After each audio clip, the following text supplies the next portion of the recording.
সিলেট বিভাগের কিছু কিছু জায়গায়, চট্টগ্রাম, ঢাকা, বরিশাল, ময়মনসিংহ এবং রংপুর বিভাগের আগামী 24 ঘন্টার মধ্যে দুই এক জায়গায় বৃষ্টিপাতের সম্ভাবনা রয়েছে, অস্থায়ীভাবে দমকা বাতাস ও ঝোড়ো হওয়া সহ।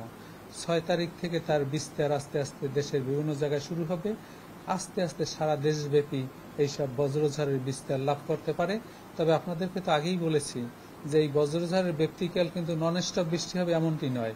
বজ্রঝড়ের বৈশিষ্ট্যই হলো যে এরা আধা ঘন্টা থেকে 2 ঘন্টার মধ্যে বৃষ্টিপাত ঘটায়, পরবর্তীতে এই বৃষ্টিপাত ঘটানোর পর আবার সূর্য দেখা মেলে এবং তাপমাত্রা আবার বৃদ্ধি পেতে থাকে। সুতরাং মে মাসে বজ্রঝড়ের সংখ্যা গড়ে 13টি বজ্রঝড় হয়ে থাকে মে মাসে। এবং আমরা আমাদের দীর্ঘমেয়াদী পূর্বাভাসে কিন্তু আমরা বলেছি যে এই মে মাসে স্বাভাবিক বৃষ্টিপাত হবে এবং 3 থেকে 5 দিন বজ্র বা শিলাবৃষ্টি সহ হালকা ধরনের বজ্রঝড় হতে পারে এবং 2 থেকে 3টি বজ্রঝড় হতে পারে শক্তিশালী।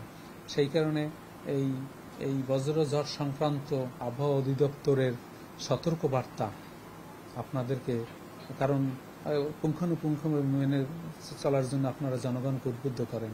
কারণ সোশ্যাল মিডিয়ায় অনেক ধরনের পূর্বাভাস দিয়ে থাকে অনেকেই, তার সোর্স ঠিক থাকে না এবং তার স্থান ও কালের ব্যত্যয় ঘটে, ফলে আবহাওয়া অধিদপ্তরের পূর্বাভাসের এই যে প্রচারণায় বিঘ্ন ঘটে। সুতরাং এই তথাকথিত এবং অযাচিত সোর্সবিহীন পূর্বাভাস না দেখে বাংলাদেশ আবহাওয়া অধিদপ্তরের সতর্ক বার্তা যদি পুঙ্খানুপুঙ্খভাবে মেনে চলেন, তাহলে এই যে বজ্রজনিত ক্ষয়ক্ষতি এবং প্রাণহানির সংখ্যা বহুলাংশে কমিয়ে আনা সম্ভব বলে আমরা দৃঢ়ভাবে বিশ্বাস করি।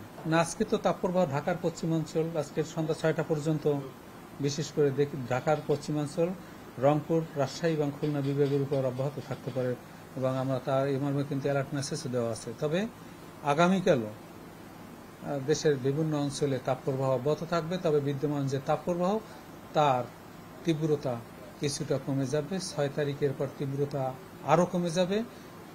6 তারিখের পরই আমরা আশা করি যে বাংলাদেশ থেকে যে বিদ্যমান তাপপ্রবাহ তার বহু অংশেই তাপপ্রবাহ উঠে গিয়ে স্বস্তিদায়ক পরিস্থিতি তৈরি হবে। এখন যে বজ্রঝড় বৃষ্টি, একে বলা হয় র্যাপিড অনসেট প্রসেস। এখন যে বজ্রঝড় তৈরি হয়, এই বজ্রঝড়ের বৈশিষ্ট্যই হলো স্বল্প সময়ে অনেক বৃষ্টিপাত ঘটাতে পারে। দেখুন, আমাদের সিলেট এবং পার্শ্ববর্তী এলাকায় প্রতিদিনই বৃষ্টি হচ্ছে এবং আপ স্ট্রিমে বিশেষ করে মেঘালয়, ত্রিপুরা, নাগাল্যান্ড, মিজোরাম, অরুণাচল এইসব অঞ্চলে শৈলতক্ষেপ বৃষ্টি হচ্ছে।